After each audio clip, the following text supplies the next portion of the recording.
modelo transportador, para ver que había una discusión en el Río de la Plata, en la Confederación Argentina, sobre qué modelo iba a adoptar la Argentina. Si un modelo ligado a la industria o un modelo ligado a la producción de materias primas. Entonces, por eso digo, nos vamos un poquito más lejos en el tiempo. Y llegamos a 1835. ¿Qué gobernaba la provincia de Buenos Aires? ¿Quién? Su segunda gobernación. Un gobernador muy conocido, decirlo, Rosas, tal cual. En el 35 gobernaba don Juan Manuel de Rosas. Liderazgo muy, ese gran liderazgo de toda de un periodo largo del siglo XIX. Había gobernado del 29 al 32 y ahora va a gobernar del 35 a 1852. Pero Rosas, cuando asume su segunda gobernación, va a hacer una ley que es una ley de aduanas. Una ley de aduanas. Una ley que va a proteger la industria. La industria venía cayendo, sobre todo desde la época de Rivadavia. Rivadavia era un tipo más vinculado al comercio, en forma subordinada con Inglaterra, ¿sí? Y era el tipo que empezó con nuestra deuda externa en 1824, era un tipo que había adoptado los principios del liberalismo económico, y había cierta industria que había en el Río de la Plata, ahí empezaba a caer. Rosas con esta ley va a proteger la industria va a empezar a florecer. ¿Cómo será que protege la industria? Ya el nombre un poco lo dice, ¿sí? ¿Cómo será? ¿A través de qué? Aranceles Aranceles, exacto, aduaneros, ¿a qué? A las importaciones, tal cual. Es decir, típico. Fíjate que la discusión actual del mundo es esta, en un punto, no solo era Argentina, ¿no? La discusión de Estados Unidos, Donald Trump, vieron que le pone aranceles a los productos, ¿no? Que también fabrica Estados Unidos como para proteger su industria. Argentina, por ejemplo, hace el caso contrario, ¿no? Quita los aranceles, protege la industria y fomenta la libre importación, por eso la industria viene picada, ¿no? Podríamos decir. Pero bueno, más allá de eso, digo, más allá de lo particular, digo, es una discusión actual totalmente, pero viene de allá lejos hace tiempo. Rosas va a decir, no, esto no es como era Rivadavia, que dejaba que ingresen los productos de Inglaterra a bajo costo y eso destruía la industria. Nosotros vamos a protegerla porque un país no es grande si no tiene una industria importante, pensaba Rosas, ¿no? Para ser una nación hay que tener una gran industria. Y para tener una gran industria siempre se comienza por lo más básico. Y él protege entonces con aranceles aduaneros, como hace ahora, insisto, Estados Unidos, pone aranceles aduaneros a los productos importados. ¿Por qué? Porque si vos no le pones aranceles aduaneros a los productos importados, muy probablemente esos productos sean más económicos que los nacionales. Por lo cual, seguramente, ¿qué va a pasar? Que ese producto importado va a reemplazar al producto nacional. Y sería lo mismo que decir que el trabajo argentino es reemplazado por trabajo extranjero, ¿no? También hay una discusión acá muy clásica que es, bueno, al fin y al cabo los productos son más baratos los importados, pero también otros que dicen, está bien, pueden ser baratos, pero como destruyen la industria, por más que sean baratos, después la gente no va a tener dinero para comprar, porque se deteriora la industria, eso lleva al deterioro del comercio, lleva al deterioro de todo, ¿no? No hay ingreso por impuestos, ¿no? Y esas cuestiones. Entonces, pero más allá de eso, Rosas ley de aduanas y empieza a florecer la industria. En gran medida por esa ley, a Rosas muchos dicen que lo van a derrocar. No habían intentado de derrocar también, unos años antes, de 1852, en 1845. Fíjense, ¿qué había pasado ahí? 1845. Hoy es feriado. Hoy, no, 12 de mayo, sino hoy en general. Va a guerra, ¿no? ¿Una guerra? Una guerra. Sí, vamos. Unitario federal. Barcos. La vuelta obligada. La vuelta obligada. El 20 de noviembre se conmemora un feriado por la guerra. ¿Y ese día de qué? El 20 de noviembre se conmemora feriado y es el día de la soberanía nacional, tal cual, exactamente. ¿Por qué? Porque los británicos habían decidido invadirnos por cuarta vez. Nos habían invadido en 1806, en 1807, en 1833 se ocupan las Malvinas, en 1845 vuelta obligada. Y en 1982 lo vuelven a invadir las Malvinas, ¿no? Después de la recuperación de la soberanía. 5 veces nos invadió Inglaterra a lo largo de nuestra historia. ¿En esto por qué nos invade? Porque Inglaterra va a decir, nosotros vamos a imponer el libre comercio en cualquier lugar del mundo. Y un país como la Confederación Argentina es un país de segunda categoría, entonces no puede proteger su industria. Y Rosa dice, no, nosotros somos soberanos, protegemos nuestra industria, le dice. Entonces el tipo dice, no, yo voy a demostrar en los hechos que vos vas a implantar el libre cambio. Entonces manda barcos, 20 barcos manda, que tenían productos, chucherías, cositas para vender acá. Pero claro, como el tipo sabía que por ahí se iba a complicarlo, a esos 20 barcos de mercantes lo acompañaron 92 buques de guerra, ¿sí? Entonces, claro, hay una desproporción muy grande. Inglaterra era la reina de los mares. Desde 1805 Inglaterra, que había ganado una batalla que era la batalla de Trafalgar, se había quedado con los mares de todo el mundo. Inglaterra dijo, yo domino los mares, a través de los mares voy a dominar el comercio y a través del comercio voy a dominar el mundo. En gran medida lo lograron. Cuestión, entonces, manda esos barcos, hay una desproporción de fuerzas. Entonces Rosas, ¿qué hace? Hace muchas estrategias, pero la estrategia principal, ¿cuál es? Eso, tal cual. En un lugarcito donde el Paraná se angosta, o sea, se hace más finito y da una vueltita, que es la vuelta de obligado, entonces a la altura de San Pedro, ¿no? Algunos por ahí conocen esa cama, 180 kilómetros, puedes ir ahí, vas al río, tomar mate, y ahora hay un monumento ahí. Aquí no había nada, pero hasta hace 2 años hay un monumento. Entonces, vuelta obligado. Rosas, ¿qué hace? En ese lugar donde se angosta el río, cruza cadenas, cruza 2 cadenas. Entonces, claro, esto es espectacular. Sí, fue de película. Esto es como de una película, ¿viste? Viene arriba así, se angosta por aquí, y acá le cruzan todas cadenas. 2 barquitos con cadenas atadas. Y acá en el monte, ¿no? La montañita que hay ahí, pone cañones.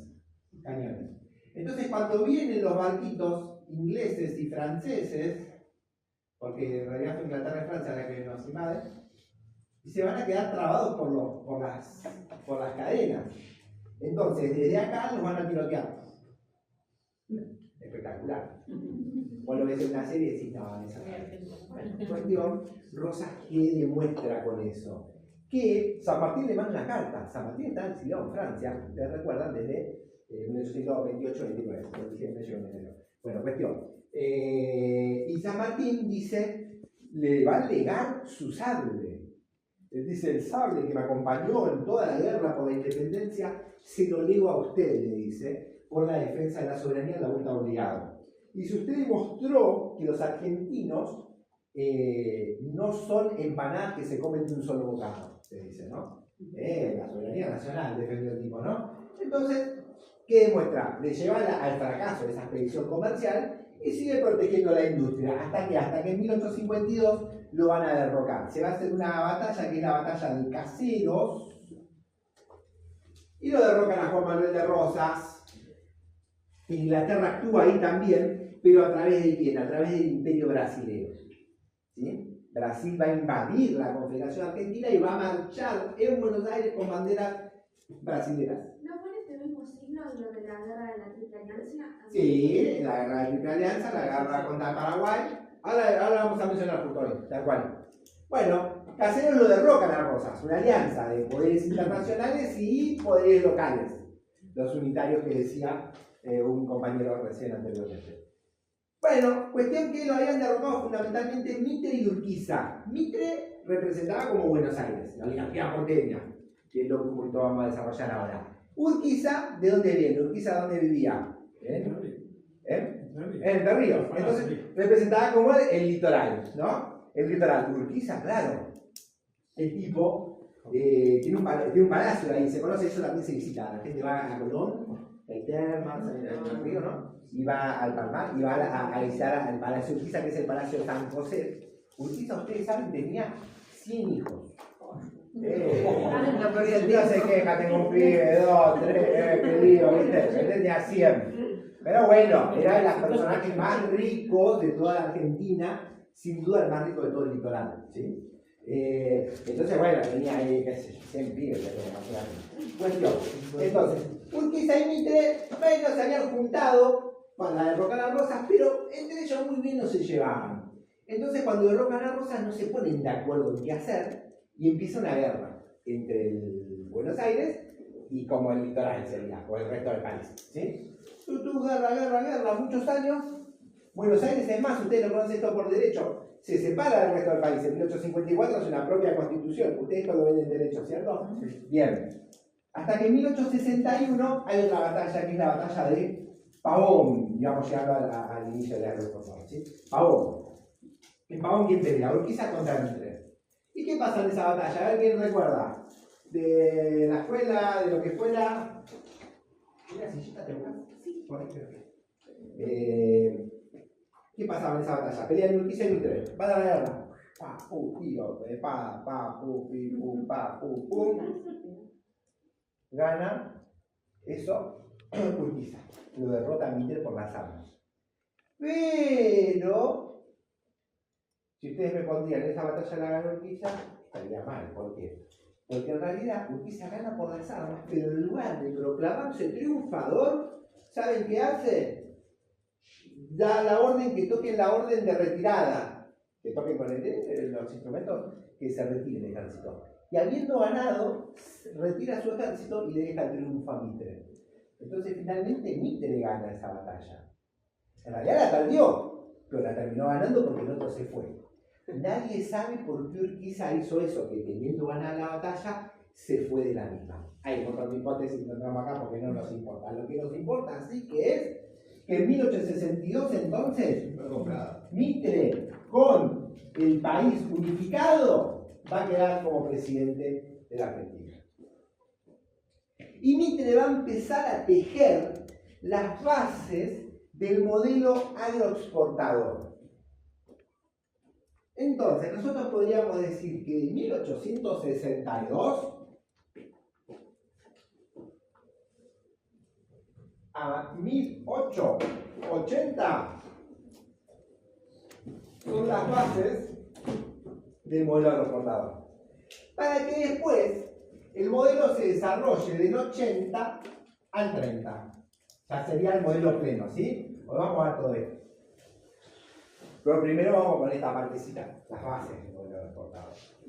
Y las va a empezar a tejer Mitre. En realidad es Mitre Sarmiento Avellaneda, ¿no? Mitre, después del 68, Sarmiento, no importa igual los nombres, ¿sí? Pero a veces nos ayuda para comprender o verdad. Bueno, Mitre Sarmiento Avellaneda, pero el que empieza Mitre a tejer las bases del modelo agroexportador. ¿Qué serían las bases de ese modelo? Y los elementos necesarios para que después el modelo se pueda desarrollar como tal. Tipo trenes, ¿no? Ahora vamos viendo. Pero Mitre se va a encontrar con algo. Con obstáculos a que él deja estas bases, porque claro, todavía había cierta industria acá en la época de arroz, que venía de la época de Rosas, hace unos años no habían derrocado, pero todavía había cierta industria, sobre todo la industria de la Argentina. Ustedes saben que antes la región más poblada de la Argentina no era Buenos Aires como es hoy, sino era el noroeste argentino. ¿Por qué? Porque ahí estaba la industria. Esto venía de Camino, Alto Perú y demás, pero bueno, ahí estaba la industria. Y era la región más poblada de Argentina. Más por el 70 y pico, 80, va a empezar a hacer, con la inmigración de Europa, va a empezar a ser Buenos Aires el lugar más poblado de la Argentina. Pero antes no lo era. Era, insisto, el noroeste. Y porque ahí estaba la industria. Entonces Mitre se va a contar con 2 o 3 obstáculos, vamos a poner 2 para hacerlo sencillo, al desarrollo de las bases de ese modelo agroexportador. Y va a buscar eliminar esos obstáculos, ¿sí? ¿Me siguen? Bien. ¿Cuál es un obstáculo? Uno es el noroeste argentino y el otro es el Paraguay que mencionaba allí Macarena. El noroeste argentino, primero, vamos con ese. ¿Qué pasaba? Como yo les decía recién, en el noroeste argentino había cierta industria. Entonces, claro, a los tipos estos, que laburaban en una industria de tejidos, qué sé yo, que hacían carretas, que laburaban, ¿no? Que no les convenía un modelo agroexportador. ¿Por qué? Porque ese modelo agroexportador los dejaba fuera. ¿Los dejaba fuera qué es? Te dejaba sin trabajo, ¿no? Es decir, un modelo marcado por el liberalismo, que importa materias primas, que exporta solo productos, que importa productos manufacturados, que exporta solo productos primarios, es un modelo que a la gente que está en la industria obviamente la deja fuera, porque esas industrias se empiezan a cerrar. Entonces, como empieza a pasar eso, esa gente que está en las provincias se empieza a quejar, se empieza a protestar. ¿Sí? Pero no, se protesta, no sé, se corta una calle, se hace una movilización, algo que, bueno. En esta época, claro, venía de la guerra y la independencia, toda esta cosa. Entonces, ¿cómo hacían? La gente, mucho de las provincias se insurreccionan contra el gobierno de Mitre. ¿Sí? Se insurreccionan contra este modelo que quiere imponer Mitre. Entonces, ¿Mitre qué va a hacer? Mitre le va a hacer al noroeste argentino una guerra de policía. ¿Sí? Guerra de policía. ¿Qué sería una guerra de policía? El tipo no dice, estos son oponentes políticos míos. El tipo dice, estos son delincuentes. Es decir, están al margen de la ley. Imagínate, estar al margen de la ley en el siglo XIX significaba que estabas sin ningún tipo de derecho de nada, totalmente deshumanizado. Era mucho más fácil reprimirte. Entonces, Mitre va a hacer una guerra de policía. Va a intervenir las provincias del noroeste argentino a sangre y fuego. ¿Qué sería sangre y fuego? Matando gente.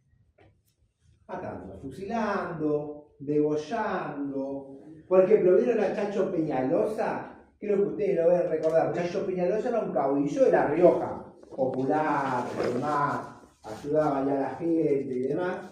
¿Y qué hacen a Chacho Peñalosa? Le cortan la cabeza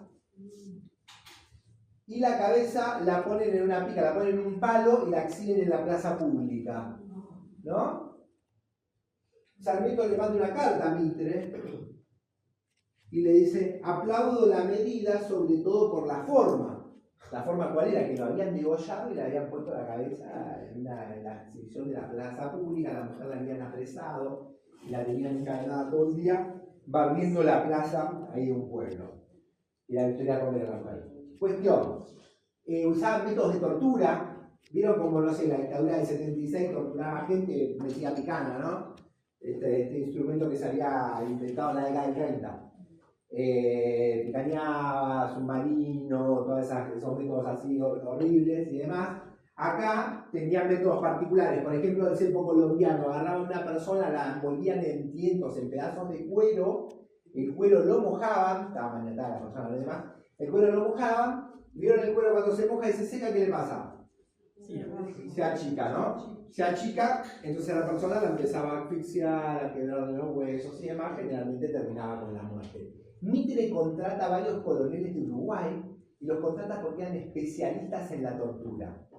¿Vieron si los torturadores argentinos del 76 se habían formado en una escuela que quedaba en Centroamérica, que se llamaba la Escuela de las Américas, y habían adoptado métodos que habían copiado de los generales franceses? Bueno, estos tipos ahí tenés muchos coroneles uruguayos que lo que sabían era torturar. Mitre así que hace, mata a 50.000 gauchos en el noreste argentino. En una población de 1.400.000 personas se carga a 50.000. O sea, en términos porcentuales es un montón de gente y en términos cuantitativos también, ¿no? O sea, digamos, en proporción, ¿no? También es mucho. Bueno, cuestión. Y así elimina este primer obstáculo a través de esta guerra de policía, ¿no? Pero claro, tiene otro obstáculo también Mitre. ¿qué es el Paraguay? Porque Paraguay era un país muy particular, ¿sí? Muy particular. Que no había adoptado el liberalismo como casi todos los países de Sudamérica, sino que lo que había hecho era adoptar un modelo industrial. Más o menos en la época de nuestra independencia, por ahí, un tipo que se llamaba José Gaspar de Francia empezó a adoptar un modelo industrial. Ese José Gaspar de Francia gobernó de la década del 10 a 1840. Y lo sucedió otro tipo que se llamaba Carlos Antonio López, que gobernó hasta 1862. Lo sucedió su hijo, que era Francisco Solano López, que va a gobernar hasta el 70, hasta 1870. Todos esos tres presidentes, no importan los nombres, la fecha, mucho nada, pero lo que sí importa es que esos tres propugnaron un modelo industrial. Dijeron, nosotros no nos vamos a endeudar, como se endeuda Argentina, como se endeuda Uruguay, como se no sé, Ecuador, ¿no? Nosotros no nos vamos a endeudar. Y vamos a empezar a tener un ahorro propio para desarrollar nuestra industria. Y eso empieza a ser Paraguay. Empieza a desarrollar la industria. Entonces, va a tener una de las primeras líneas de ferrocarril, va a tener también el primer telégrafo de Sudamérica. Tener telégrafo era como que un país hoy tuviese internet y otro no. Era la forma de comunicarse, ¿no? Así, lejos. Tenía también altos hornos de acero. Altos hornos donde se fundía acero. Vieron que el acero es la industria madre, ¿sí? De ahí sale como un montón de industrias más pequeñas, porque es la materia prima principal, ¿no? Argentina tuvo un desarrollo científico muy importante desde la década del 40, ¿no? Con los altos hornos Zapla, Jujuy, acá en San Nicolás con Sortizá. Bueno, cuestión. Entonces, altos hornos para hacer industria. También tienen... ¿Cómo? El algodón. El algodón que tenía Paraguay lo explota Paraguay, o sea, digo, lo explota, lo manufactura Paraguay. No se lo vende a Inglaterra como producto primario y después compra el producto manufacturado. No lo manufacturan en el mismo Paraguay. Controla también el Estado la producción de yerba mate, la producción de madera, como industrias básicas de ese país. Tiene la educación obligatoria y gratuita para los chicos desde 1828. Imagínate que nosotros siempre decimos, y es cierto, que la Argentina es pionera en la educación pública primaria, porque establecimos la educación obligatoria, gratuita y laica en 1884. Bueno, Paraguay casi 60 años antes había establecido un régimen similar. En Paraguay, esto lo ven varios viajeros de la época, que certifican como que no había prácticamente pobreza y no había prácticamente analfabetismo en el Paraguay. Sí, en esa época la legitimización del voto era nula. Sí, era tal cual. Pero ¿cómo era en Paraguay? En Paraguay también, o sea, digamos, la institución era una suerte como se llamaba como una suerte como de dictadura perpetua, una cosa por el estilo, ¿no? Por eso gobernó primero Francia gobernó como 40 años, el otro gobernó como 20 y pico de años, y lo sucedió el hijo, ¿no? Digamos, la democracia es como una institución mucho más moderna como para esta época, ¿no? Ya es del siglo XX, ¿no? La democracia en la Argentina, ustedes recuerdan la ley de San Peñas de 1912, ¿no? De 1912. Acá, ¿cómo funcionaba? Ahí el presidente que salía, si tenía poder, podía imponer como el sucesor, ¿no? Mitre, cuando se va, no tiene mucho poder, entonces Sarmiento, le imponen a Sarmiento, pero él no quería que sea Sarmiento. Sarmiento tiene cierto poder, impone a Avellaneda, y Avellaneda impone a Roca. Un poquito así. Bueno, y así va Roca, impone a Juárez Selman, después vuelve Roca a ser presidente, ¿no? Roca impone a Juárez Selman y al vicepresidente que era Pellegrini, incluso que después va a ser presidente porque parece más va a renunciar en el 90. Pero bueno, cuestión, entonces, el suelo, la tierra, mucho en América Latina había latifundio, es decir, poquitos tenían mucha extensión de tierra. Acá el Estado controlaba la tierra y la repartía equitativamente entre la población, una parcelita a cada familia, como para que pueda desarrollar su vida, plantar algo, ¿entendés? Construir una casita, lo que fuera. no tenía deuda externa, un poquito de eso ya lo había dicho. ¿Y Paraguay entonces qué era para 1862? O 1865, que va a ser cuando inicie la guerra. El país más desarrollado de todo Sudamérica. Por lejos era el país más desarrollado. ¿Y qué mostraba Paraguay? Que con un modelo opuesto al de Mitre, se podía hacer un modelo muy exitoso, más exitoso aún. Entonces era para la región como un mal ejemplo. Y además, ¿qué había pasado? Hacíamos un toque en esto. Entre 1861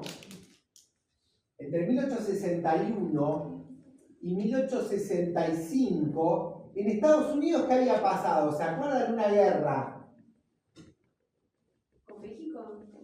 Más que con México, a ver, la guerra civil, que es la guerra de secesión, se le llama esta guerra, ¿no? Que pelea el norte de los Estados Unidos contra el sur de los Estados Unidos, ¿no? Estos tipos del norte querían un modelo industrial y los tipos del sur querían un modelo agroexportador. ¿Por qué? Porque estos del sur, ¿qué hacían? Algodón. Se ven un montón de películas esto. Si ustedes no prestaron atención, ahora presten atención que lo van a ver en un montón de películas eso. Que los tipos están con el algodón. Está en Mississippi porque es del sur. ¿Cómo? Está en Mississippi porque es del sur. Está en el sur, tal cual, tal cual. Dicen que el ritmo de... Vieron que el blues es una música que empezaban a hacer los negros y demás, fundamentalmente, ¿viste? De bikini, eso. Bueno, cuestión. Dicen que se inventa por acá, en esta época, lo inventan los negros que están con el algodón, que escuchan pasar el ferrocarril. Y el ritmo del ferrocarril es un poco el ritmo que tiene el blues, ¿viste? Ta, ta, ta, ta, ta, ta, ¿no? ¿Así? De hecho, hay un riff que es copiar la locomotora. La locomotora, exactamente. Entonces digo, es como que ahí hay algo interesante también, o una anécdota llamativa. Pero bueno, esto, más allá de eso, en el sur están los negros con la voz, y en el norte quieren industria. Por eso los del norte dicen hay que eliminar la esclavitud.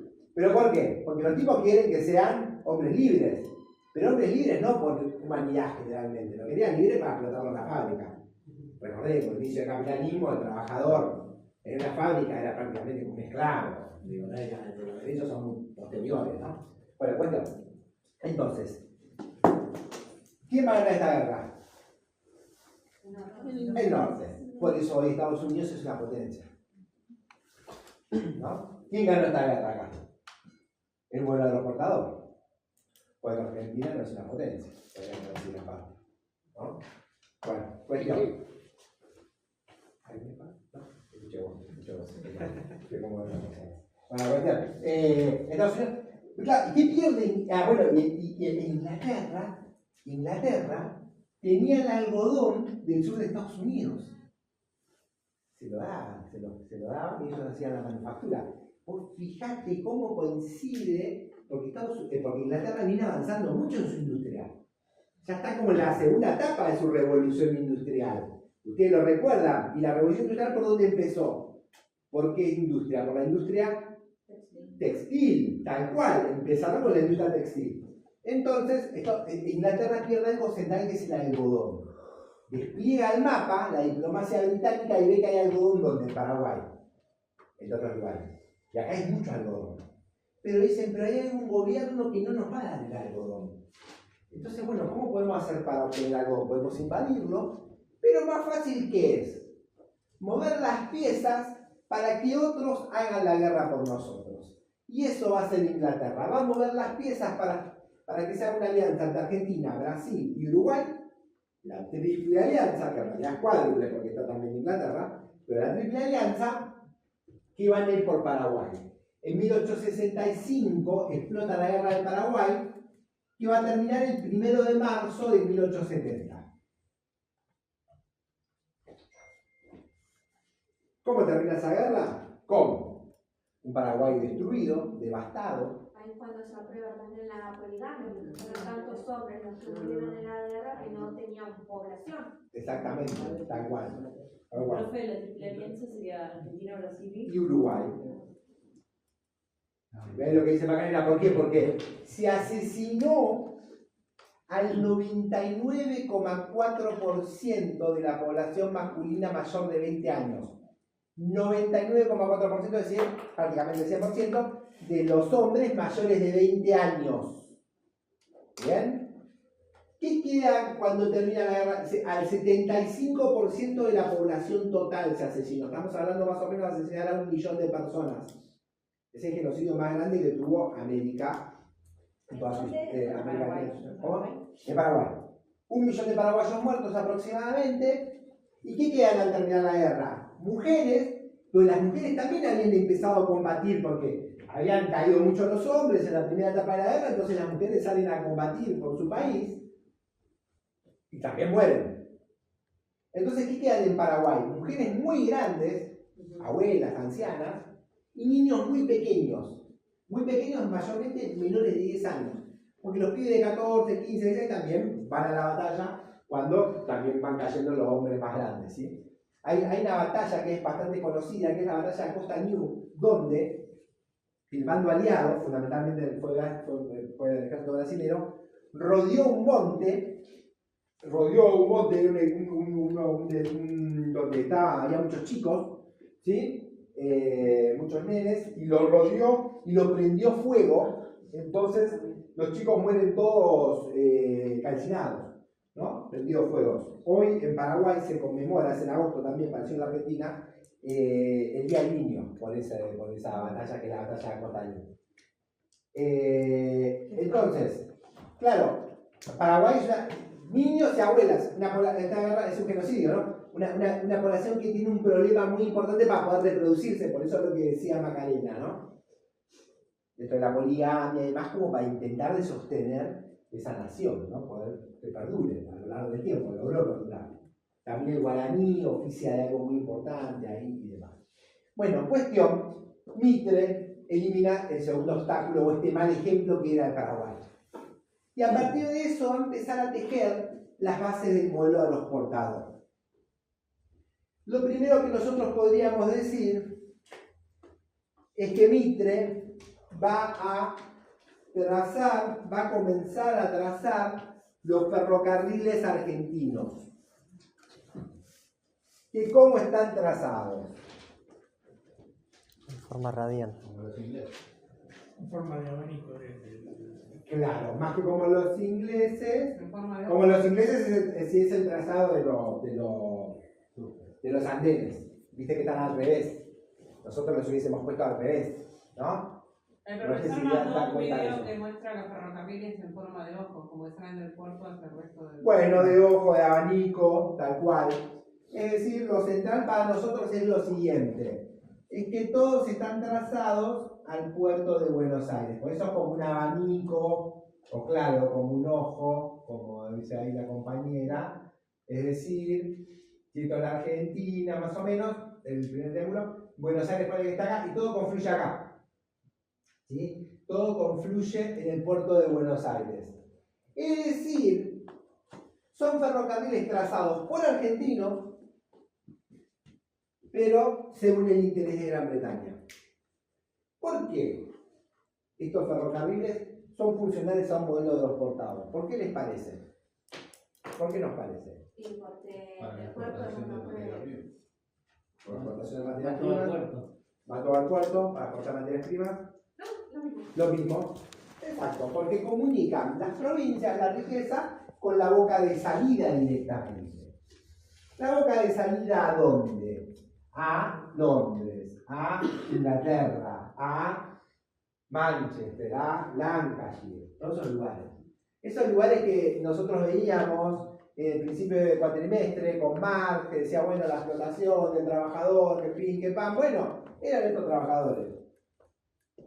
Muchos trabajaban con materia prima que venía acá a Argentina, ¿no? Bueno, los ferrocarriles bajan con materias primas. Claro, si vos trazás así los ferrocarriles, vos te llevás la materia prima. Y cuando vuelven los ferrocarriles, no vuelven vacíos. ¿Con qué vuelven? Con productos manufacturados que arruinan la industria local. Porque entran sin pagar aranceles ni nada, ahora podemos ir con eso. Si vos ves Estados Unidos, que la guerra de secesión la había ganado el sector industrial, pongámosle que este rectángulo es Estados Unidos, Y los ferrocarriles no están trazados todos a un punto, todos acá, no están trazados así. Atraviesan. Pongámosle bien esquemático, tipo cuadrícula. Porque claro, ¿qué sería? Yo te agarro lana de acá y no la mando al puerto para que Inglaterra me haga algo. Yo te agarro lana de acá y la puedo mandar, no sé, acá, al noroeste argentino, que la manufacturen. ¿Se entiende? Y así podríamos tener, vos podés sacar, no sé, trigo y hacer algún tipo de fideo, qué sé yo, ¿entendés lo que quiero decir? Es decir, los ferrocarriles no están trazados al estilo de Estados Unidos, sino están trazados así. Estos son ferrocarriles para un modelo industrial, estos son ferrocarriles para un modelo agroexportador. Así sería, ¿no? Bien. Bien. Primera cuestión, entonces, yo diría que por lo cual Mitre empieza a tejer las bases del modelo agroexportador son los ferrocarriles. Había un pensador que era Scalabrini Ortiz que decía, vos ves el mapa de los ferrocarriles argentinos y se parecen a una gigantesca tela de araña metálica que aprisionan a la mosca, que simbólicamente esa mosca que es la nación. Es decir, la mosquita en la tela de araña está atrapada. No puede ser. ¿Y qué sería para este pensador que no puede hacer la mosca o que no puede hacer la nación? Que no puede hacer industrial. Porque una nación sin industria no es una nación. Muchos pensadores piensan, ¿no? Bueno, cuestión. Entonces, esos ferrocarriles te mantienen siendo un país primitivamente agropecuario, exportando siempre materia prima y nunca exportando productos manufacturados, ¿no? Trazado en los ferrocarriles en abanico, un punto. Mitre también va a empezar a adoptar muy fuertemente los principios del liberalismo económico, ¿no? Entonces, a ver ustedes, estos son parte de las bases y también del modelo posteriormente, ¿no? Ferrocarriles en abanico, liberalismo económico. Es decir, el Estado no tiene que intervenir para nada, porque si interviene, hace mal, ¿no? Si interviene, hace mal. Está desfigurando una... ¿Cómo? Solo tenía que intervenir en aquellos lugares donde el ferrocarril del Estado no podía llegar. Claro, en realidad, yo no me quiero contar, pero estas líneas de ferrocarril, la inmensa mayoría las hace el Estado argentino. Después se la dieron a los británicos. Pongo un ejemplo solo. Bueno, dos ejemplos. El primer ferrocarril es el ferrocarril oeste. Ese era todo con capitales nacionales. El ferrocarril de acá sí siempre fue británico. El ferrocarril del sur era, ese ferrocarril Roca acá ahora, ese siempre fue británico. Pero no importa, ese sí. Pero después, por ejemplo, vos tenés otro ferrocarril que iba de Córdoba a Rosario, pongámosle acá. Son 396 kilómetros de Córdoba a Rosario. Bueno, este era británico. Pero el Estado argentino hizo un ferrocarril hasta el norte y un ferrocarril hasta la cordillera. Estos dos ferrocarriles son más de 1500 kilómetros. Pero los británicos dominaban la salida con eso. Y en un momento propicio se quedaron con estos 1500 kilómetros también. Argentina llevó una red ferroviaria muy grande, llegamos a 36.000 kilómetros de vía. No llegamos a tener uno de los ferrocarriles más importantes de la región, sin duda, ¿no? Con el Ese era el ferrocarril central, ¿no? ¿Cómo? Ese era el ferrocarril central. El ferrocarril central es uno de los que va para el norte, sí, tal cual. Porque está, el central es el Fran Córdoba, es por eso, porque es el ferrocarril central. Exactamente, y claro, se está y los nombres después que le ponen a los ferrocarriles tienen mucho que ver con la historia. Vieron que el que va al sur se llama Roca, ¿no? Por la campaña del desierto. Uno que va al norte se llama San Martín. San Martín porque es el jefe del ejército del norte. Belgrano va al norte, jefe del ejército del norte también. Mitre va al norte, hizo la guerra contra el Paraguay, queda para el norte. Sarmiento, Urquiza va al litoral. Sarmiento va al oeste. Sarmiento fue interventor del oeste argentino en esta guerra de Mitre. Está pensado por eso, digamos, como geográficamente. Pero bueno, ¿Y esas rutas se utilizaron también para sacar el algodón de Paraguay? Paraguay con el ferrocarril propio de Paraguay, digamos, ¿no? Paraguay tenía uno de los primeros ferrocarriles y demás, y posterior a la guerra se van a ir apropiando del ferrocarril, se van a ir apropiando del suelo totalmente. Y lo van a endeudar también, el que no tenía deuda lo van a endeudar por 1 millón de libras esterlinas, una vez que termine la guerra. La guerra termina cuando matan casi a todos los hombres y cuando matan al presidente, a Francisco Solano López. En realidad le intiman rendición y él dice que no se va a rendir y lo matan. Eso fue el 1 de marzo de 1870. A la mujer de él no la matan, Eloisa Lynch, porque dice que era inglesa. Le dice cuando la van a matar. Entonces no la matan. En realidad no era inglesa, era irlandesa. Había nacido en Cork. Pero bueno, más allá de eso no la matan y demás. Bueno, ella con sus propias manos entierra a su compañero, a Francisco Solano López, y al hijo, que también lo intiman rendición, y el pibe dice un coronel paraguayo de Casa Reina, algo así, y lo matan. Entonces ella acaba con sus propias manos la tumba de su marido y de su hijo en una noche ahí en el Cerro Corá, en Paraguay. Bueno, cuestión. Ferrocarril, liberalismo, es decir, el Estado no interviene. No interviene entre comillas. El Estado siempre, un poco nosotros veíamos comillas, el Estado siempre interviene, a ver a favor de quién, o cuándo, no y demás. Pero la lógica supuestamente es que no interviene, ¿no? No interviene porque si interviene hace mal, pero nosotros sabemos todo esto. No interviene porque no pone aranceles aduaneros, deja que ingrese todo. No interviene haciendo legislación laboral. No interviene por la... ¿no? O sea, no interviene. Es el principio del liberalismo, digamos, ¿no? La no intervención del Estado, ¿por qué? Porque hay una mano invisible, que es la mano de un Dios mercado, que ordena todas las demás variables, ¿sí? Esa es como la lógica. Mitre empieza bien con esa idea del liberalismo económico, ¿sí? Bueno, Mitre también va a instalar o va a permitir la instalación de prensa extranjera y también va a fundar un diario tiempito después, que es el diario La Nación. Todavía no. ¿Prensa extranjera, dice? Prensa extranjera. Y también prensa acá, por ejemplo, el diario La Nación va a fundar Mitre unos años después. ¿Sí? Mitre entendió muy rápidamente el rol de la prensa, que era central la prensa, ¿no? Mitre también va a fundar el relato sobre nuestro pasado. Va a fundar la historiografía argentina. ¿Sí?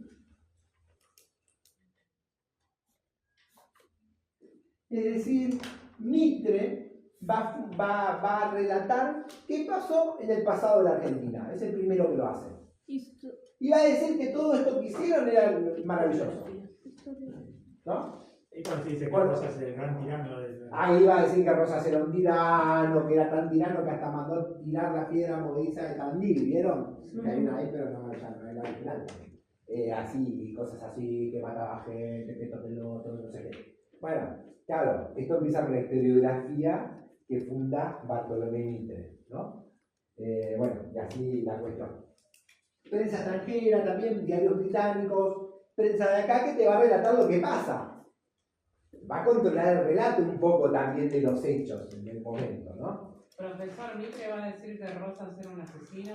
Claro, Mitre dice que... ¿Mitre el mismo que mandó a matar a 50.000 personas en el norte con la guerra de policía? Tal cual. Y cualquier similitud con Tal el cual. futuro es simple coincidencia. Y Sarmiento fue el que se lo aplaudía cuando le ironía que le escribió Civilización y Barbarie. Civilización y Eso Barbarie. es una barbarie que lo es. Algunos dicen, claro, para imponer los supuestos principios de la civilización se utilizaron los métodos más bárbaros, ¿no? Matar gente, degollar, violar, lo que fuera, ¿no? Bueno, Otra cuestión Roca que- con la campaña del desierto también. Roca con la campaña del desierto del 79. También aparece esta idea de civilización y barbarie que la trae Sarmiento y es parte de las bases del modelo de los portadores. ¿Por qué? Porque es lo que dice Jauretche. Jauretche dice, la madre de todas las onceras son pensamientos que uno repite pero que son tontos, son pavos, es civilización y barbarie.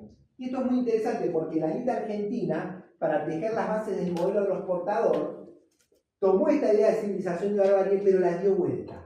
Esto es interesante porque la historia así global, y generalmente los pueblos se definían a sí mismos como la civilización y definían al otro como la barbarie.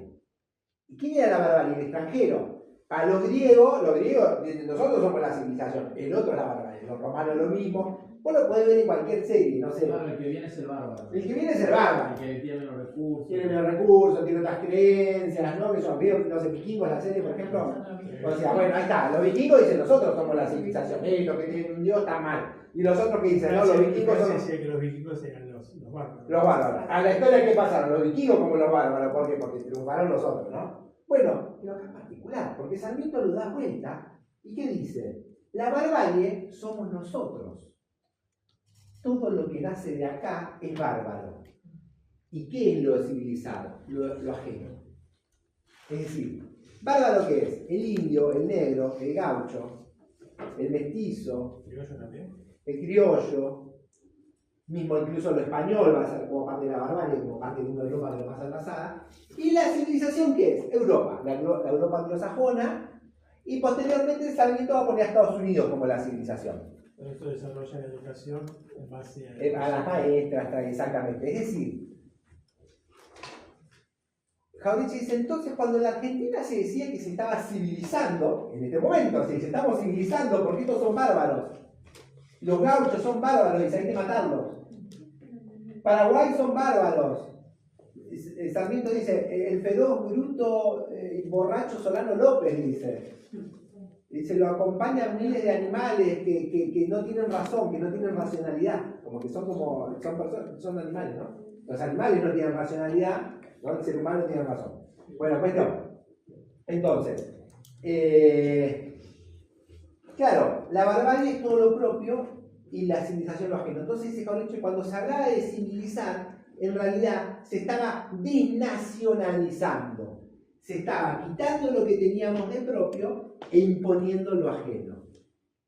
¿No? Y eso es la madre de todas las onceras que perdura hasta el día de hoy. Porque alguien dice, la industria nacional es una porquería y la industria extranjera mucho mejor. Por ejemplo, es parte de eso. ¿No? Así podrías encontrar miles de onceras, pero no nos metemos con eso. Cuestión. Entonces, todo esto es parte de las bases del modelo agroexportador. O una parte de las bases del modelo agroexportador. Todo esto es lo que permite que el modelo agroexportador posteriormente se desarrolle. ¿Sí? Bien, son parte de las bases del modelo agroexportador y van a ser fundamentales para el desarrollo después del modelo agroexportador a partir del 80. Y a partir del 80 también, va a empezar a aparecer como más fuertemente el Estado, es decir, argentino. Nosotros podemos ubicar el 80, por eso cuando veíamos Vila decíamos eso. Va a empezar a aparecer la educación en 1884, va a empezar a aparecer la ley de servicio militar obligatorio en 1901, el registro civil, ¿no? Todos los atributos del Estado, porque Argentina ya define su inserción al mundo. Que en ese momento estaban a cargo de la iglesia. Entonces. Claro, tal cual. ¿Cómo se va a insertar al mundo la Argentina? De forma subordinada a Gran Bretaña. Así se va a insertar la Argentina. Claro, dice, para eso, dice Rapoport, se incorpora en forma subordinada a Inglaterra, adoptando una noción que viene del liberalismo económico, que es la noción de las ventajas comparativas. ¿Se acuerdan de esto? Puede ser, ¿sí? ¿Cómo era? ¿Alguien más o menos? Como para, si alguien no se acuerda, esa teoría de las ventajas comparativas, ¿qué decía? Decía que al país le iba a ir bien si se dedicaba para lo que era bueno, en este caso el agro, nosotros. La división de exacto. trabajo, ¿no era? Tiene que ver con la División Internacional del Trabajo y con lo que dijo también la compañera. Es decir, ¿qué dice el liberalismo? ¿El liberalismo económico dónde nació? Ricardo. Con Adam Smith, David Ricardo, en Inglaterra nació.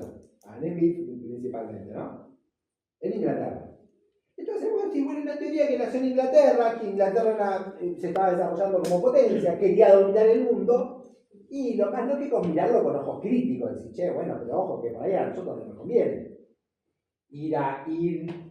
¿no? Digamos, con el relato del tipo que te quiere dominar. Pero bueno, eso fue lo que hicimos. Cuestión. La teoría de las ventajas comparativas dice eso, dice que viene el liberalismo. Vos te tenés que dedicar a lo que mejores condiciones naturales tenés para hacer. Entonces la Argentina, como decía la compañera, agro. Y así se va a dar lo que decía la compañera en la División Internacional del Trabajo. Es decir, Argentina se va a dedicar al agro porque tiene mucha tierra, ¿no? Y demás, un cambio extenso y demás. Ahora vamos con alguna cosa más. Entonces acá tenemos ventajas comparativas.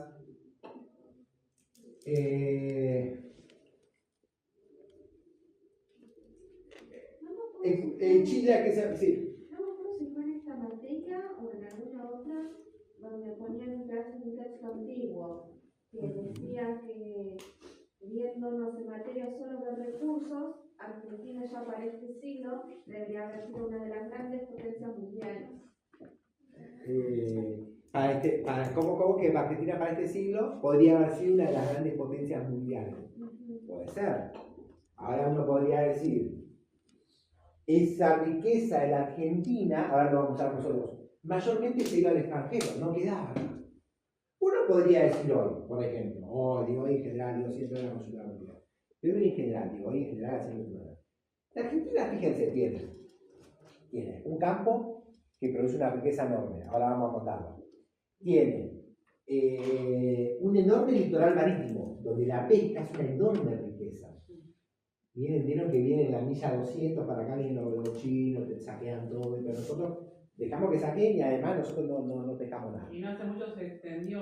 Se extendió la zona económica exclusiva, 150 millas más, hasta la 350. Nosotros tenemos como en esa 150 una zona económica exclusiva donde pocas soberanías ejercemos. Tenemos minería. Tenemos una minería muy importante, somos parte del triángulo de litio, incluso, ¿no?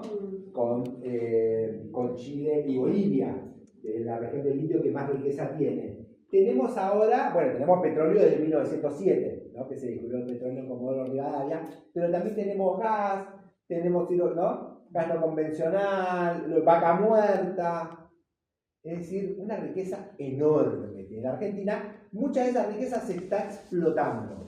Ahora, no pareciera que esa riqueza esté quedando en la Argentina, ¿no? Porque yo vivo también en zona sur, vine hoy para acá y uno va viendo la realidad de Argentina, no parece ser la de Dubái, ¿no?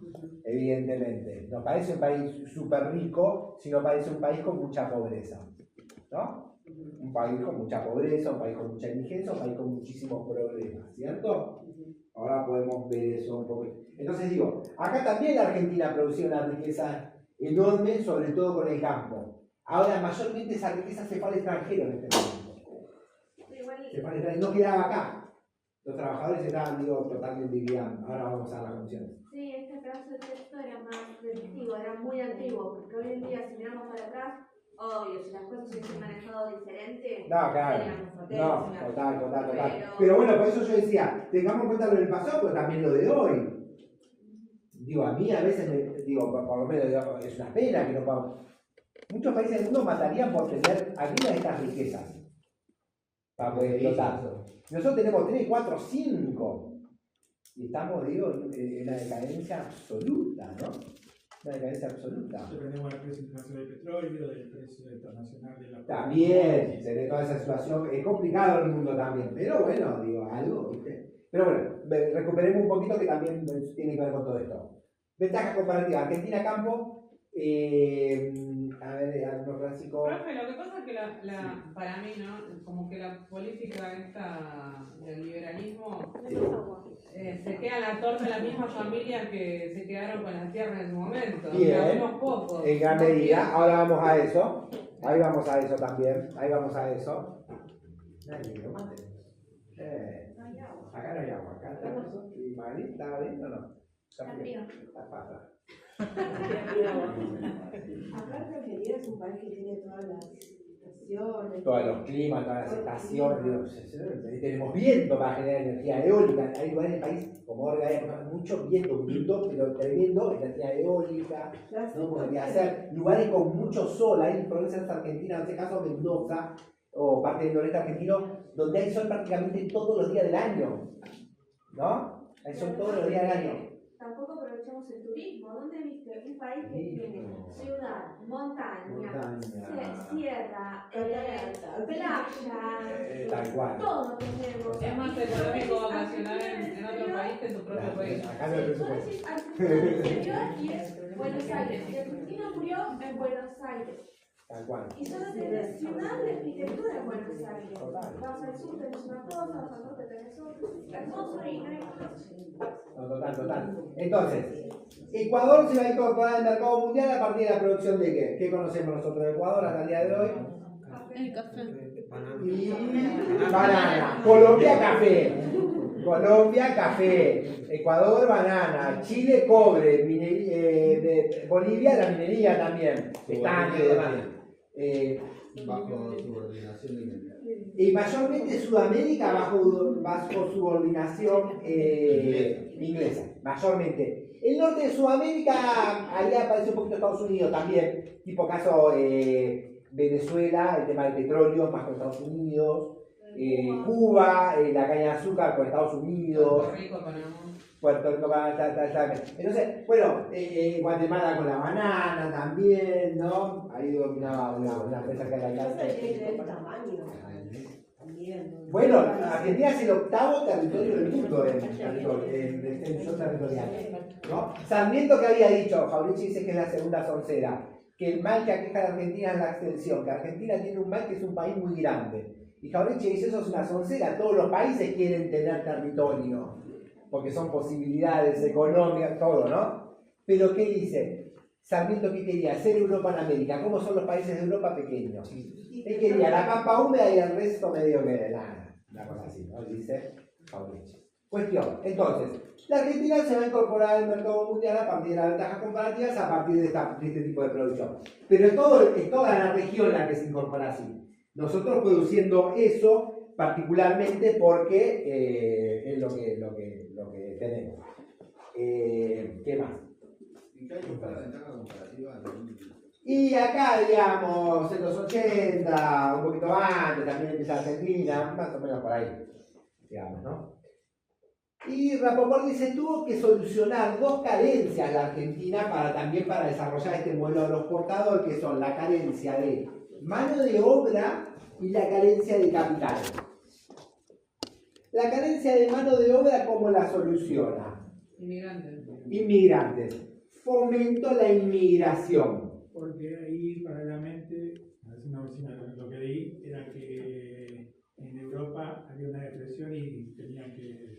Tal cual, depresión, a veces guerra, sobraba mano de obra. Exacto. Y la élite argentina fomenta la inmigración. Quiere que llegue la inmigración anglosajona. Alberdi, que hace las bases de la Constitución. Vieron que hay un artículo de la Constitución argentina que sigue hasta el día de hoy, porque esa parte no se reforma, que dice que la inmigración, o sea, Argentina fomenta la inmigración europea. ¿Qué europea? Europea anglosajona. Alberdi, que es el que hizo las bases de nuestra Constitución, la del 53, la de 1853, decía, vos podés agarrar a un argentino, podés agarrar a un argentino, podríamos agarrar a cualquiera de nosotros, y pasarlo 100 años por el mejor sistema educativo, decía Alberdi, y no vas a obtener algo mejor que un obrero inglés. No. Bueno, esa es la inmigración que fomenta. ¿Pero qué inmigración viene? No vienen los anglosajones. Viene la Europa más pobre, más empobrecida, perseguida, de España, de Italia, del sur de Rusia, ¿no? Es decir, gente que venía muy mal. Si ustedes rastrean si ustedes vienen de inmigración, que rastrean la historia de sus abuelos, sus bisabuelos, porque ustedes son más jóvenes algunos. Entonces, ustedes rastrean esa historia y seguramente vinieron.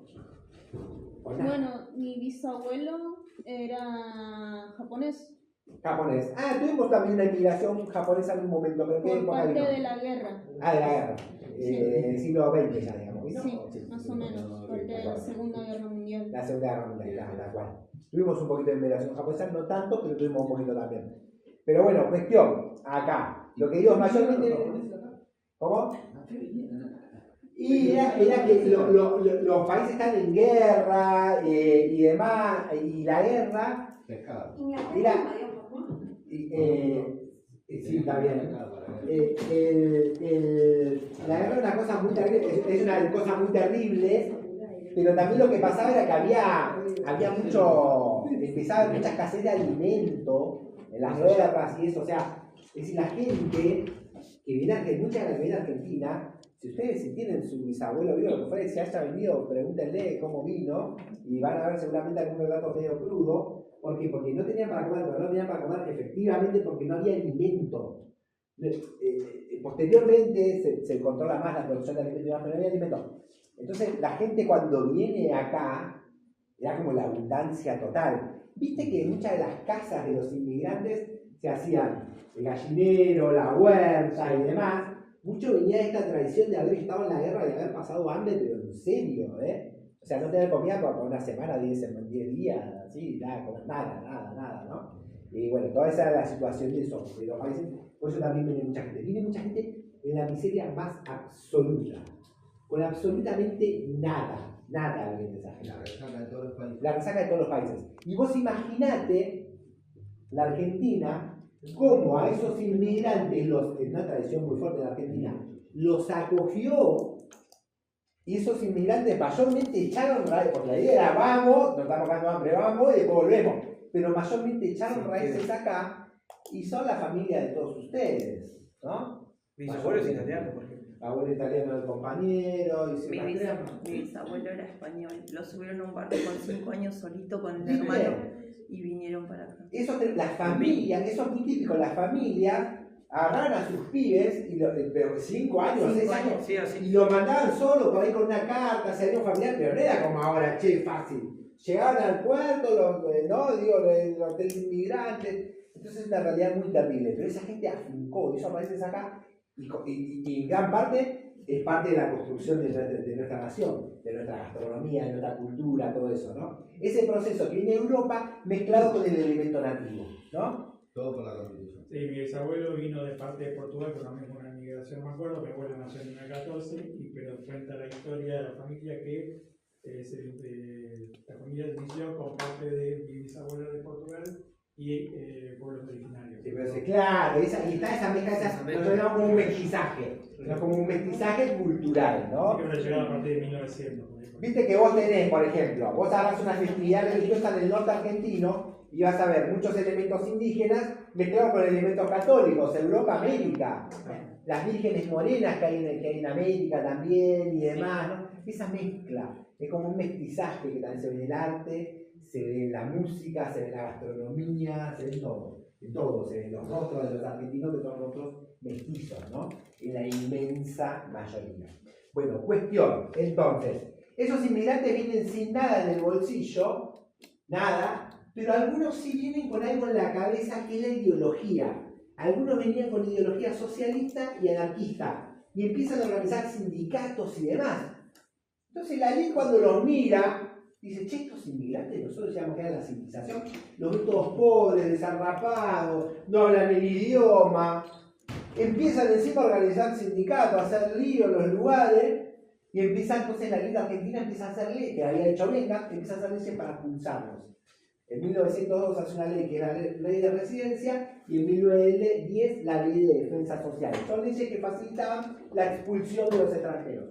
¿Sí? La expulsión de los extranjeros. Cuestión. La otra carencia, yo dije mano de obra, ahí la soluciona con la inmigración mayormente. Segunda carencia había dicho la de capital. Bien. La de capital. ¿Y qué pasó con la carencia de capital? Fomentan las inversiones extranjeras y el endeudamiento. Es un modelo de endeudamiento este, ¿no? Típico modelo liberal, se endeuda. Como no cierran los números, me endeudo. Después de otro pagan la deuda. Y fomentan las inversiones extranjeras. ¿A qué llegan las inversiones extranjeras? Y esto es importante también. No llegan a que Argentina desarrolle su industria. Y generalmente la inversión extranjera llega a lo que hace que vos seas un país dependiente. ¿Sí? A lo que hace que tu estructura económica sea dependiente. ¿En dónde llega? A los ferrocarriles, a los puertos, ¿no? a los frigoríficos, ¿se entiende? O sea, llega a lo que hace que la Argentina sea un país agroexportador, a los elevadores de granos, llega a la infraestructura para poder saquear la riqueza argentina. Entonces la Argentina se va a ir conformando como lo que nosotros podríamos denominar, ¿quieren que le demos de corrido, nos vamos más temprano o hacemos un corte? ¿A qué hora nos vamos si seguimos el carril? No preguntes. 10 menos cuarto. Qué sé yo, 8 y pico nos vamos. Sí. ¿Cuánto falta? No es lo mismo 8 y 50. 8 y pico también Yo estoy re enchufado. 8 y media. El otro profe no habla tanto, yo estoy re enchufado tomando apuntes. Como dijo, es otro tema más fácil de dar. Es un tema más fácil, tal cual, y es más entendido, lo dije cuando comenzamos la clase. ¿Se puede cambiar de comisión? El profesor no es por el profesor, porque si pasa al otro mundo, está enfermo el profesor. Si pasa al otro mundo, está todo desaprobado. Entonces, recen por él. ¿El profesor está enfermo? Está enfermo el profesor. Está mirando partido de Racing. No dije lo mismo. Él le dijo. El lunes me mandó un mensaje y me dijo, chisto, me mandé la garganta, qué sé yo, que no sentí, que tengo tos, y me va a hacer una placa. Si tenés mucha tos, hacer una placa. Bueno, ayer lo vi, ayer vimos la movilización. Yo lo vi, digo, está mejor, más o menos, no estoy muy mal. Hace frío acá. Se le está curando porque va ganando. Sí, va ganando. No Se está gritando como loco. Se le cura la garganta. Oye, digo, voy a acostar a mi casa, me dijo, voy a mirar el partido, le digo. Me dijo, no, en serio, me siento mal. Vamos a creerle. Ahora le voy a decir que ustedes no creían. Sí, créeme, creímos, pero igual le sacamos mal. Bueno, cuestión. ¿Puede volver a la historia de la inmigración, la carencia? Sí, mano de obra. Mano de obra la soluciona con la inmigración extranjera, principalmente europea, y vienen de España, Italia y demás. Yo decía, vienen muy pobres y vienen con ideología. Profe, la otra carencia era el capital. Y la otra carencia es capital. Y eso lo explico yo. ¿Y eso qué pasa cuando Argentina se inserta al mercado mundial? Sí, tal cual. Como para ser un modelo agroexportador necesita solucionarlo en la mano de obra y lo de capital. Y la inversión extranjera lo que no solamente trae la inmigración. Claro, la inmigración y la inversión extranjera para solucionar lo del capital. Ahora, con la inversión extranjera llega sobre todo lo que hace que la Argentina sea un país dependiente, ¿no? Dependiente era. Dependiente. ¿Cómo solucionaría el capital? Lo del capital con la inversión extranjera y con el endeudamiento. Claro, que era inversión inglesa aparte. Eso. El ferrocarril va a traer productos manufacturados y va a decaer la industria. Claro. Que se estaba generando en la industria. Claro. Y Y lo la de- guerra que quería, sacarla productos primarios argentinos. Entonces, ¿dónde invierte? El ferrocarril, invierte en los puertos, invierte en los frigoríficos, invierte en el agro, ¿no? En la tecnología del agro. Que cuando invierte en los frigoríficos, ataca la industria, la pequeña industria que había de saladeros y. Tal cual, exactamente, que venía en la época de La única industria más o menos potencial era textil, saladera. Sí, no, total. Igual creo que algunas se convierten, ¿no?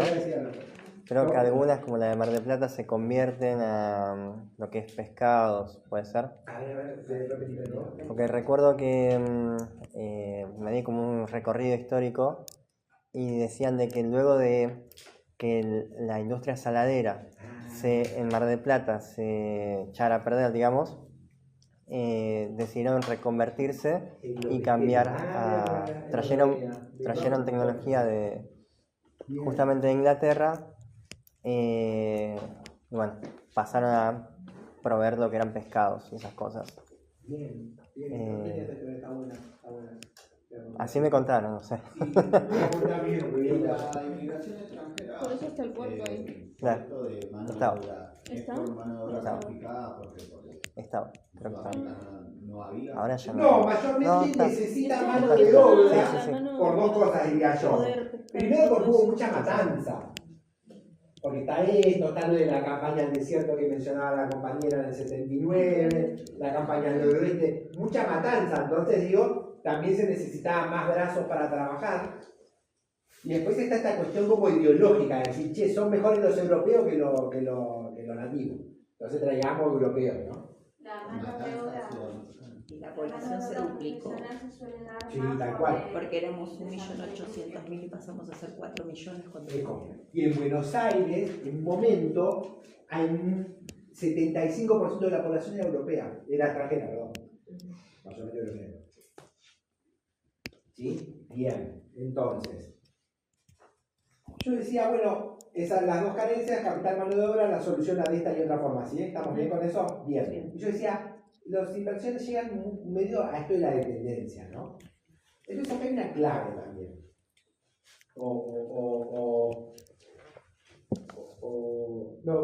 Una cosa más y voy a la otra clave de la dependencia, ¿sí? Y otro que aparece acá fundamental para entender la economía argentina, del modelo agroexportador, y también para entender la Argentina, para entender después el modelo industrial y para entender la Argentina en sí, es que la Argentina tiene una clave. Mi amigo el autor le puede explicar todo mucho mejor esto, porque él se dedica al agro, hace 1000 años que trabaja en la cuestión agraria, ¿sí? Trabajó muchos años en el ministerio y demás. Entonces, en la Argentina existe una clave para comprender la económica, que es que la Argentina tiene lo que se llama renta agraria diferencial. Sería, en la pampa húmeda, ¿sí? En la pampa húmeda, en la región pampeana, ¿conoces la pampa, eso? El suelo, la tierra, tiene una fertilidad prácticamente única en todo el mundo. La Providencia. Argentina, país grandioso. Ustedes verán, Argentina, país grandioso, ¿no? Tiene un suelo, todas esas riquezas que nosotros dijimos, y un suelo con una fertilidad que comparten 2 o 3 países del mundo solamente, ¿sí? Que es una fertilidad muy grande. Como el suelo es muy fértil en la pampa húmeda, ¿qué no necesitará? Ponerle mucha que no necesita. Agua y ¿qué más? Fertilizantes y en sí, más general. Y más general, con la mano de obra tampoco mucho. Inversión. No necesita mucha inversión. Entonces, si no necesitas mucha inversión, tenés la posibilidad de tener mucha ganancia. Y vos fijate, yo no me acuerdo el texto cuánto dice, pero la relación es esta. Si vos en algún lugar del mundo invertís 100 y ganás 100, ahí es. ¿Sí? Yo invierto en el agro de X país, de Alemania, de Inglaterra, de lo que fuera, invierto 100, gano 100. Si en la Argentina, la pampa húmeda en realidad, invierto 100, puedo llegar a ganar 600. Es decir, 5 veces más sería eso que en otro lugar del mundo. Algunos dicen 4 veces más, algunos dicen 5 o algunos dicen 6. Ya con 4 es mucho. Ya con 4 es mucho, con 2 sería mucho. Es una super utilidad. ¿Qué sería una super utilidad? Una super ganancia que da el campo argentino. Entonces, acá estamos todavía a fines del siglo XIX. Sí, tal cual. En el modelo agroexportador, ¿quién se va a apropiar de esa renta agraria diferencial? Los que tienen la tierra, en la pampa húmeda. Que sería lo que nosotros podemos denominar rápidamente como oligarquía argentina.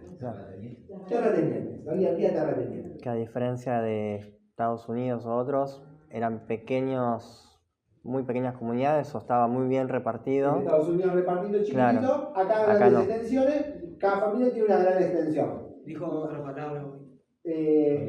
Oligarquía. No, otra parecida. Que lo contrario a cuando dio el ejemplo de Paraguay.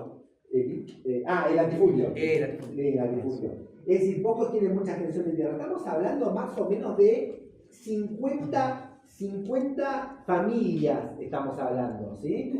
Más o menos de 50 familias que tienen una gran porción de la tierra, ¿sí? Ahí decía que una de las propuestas era montar el minifundio se dice, ¿no? Sí. Pero al final terminaron en el latifundio, tal cual. Es decir, la tierra era para pocos, muy poca tierra para muchos, y terminó siendo 50 familias. 50 familias aproximadamente que se van a quedar con esta riqueza. En el modelo agroexportador, el poder político, mayormente político, lo va a detentar el poder económico. O sea, la oligarquía se va a hacer cargo también del poder político. No solo tiene el poder económico, sino va a tener el poder político, va a tener el poder. Van a ser los presidentes representantes de esa clase. Esto también se ve en el registro de vida. Tal cual. Ahora claro, si vos no sos de la elite, cuando el poder político se junta con el poder económico, y estás complicado, hermano.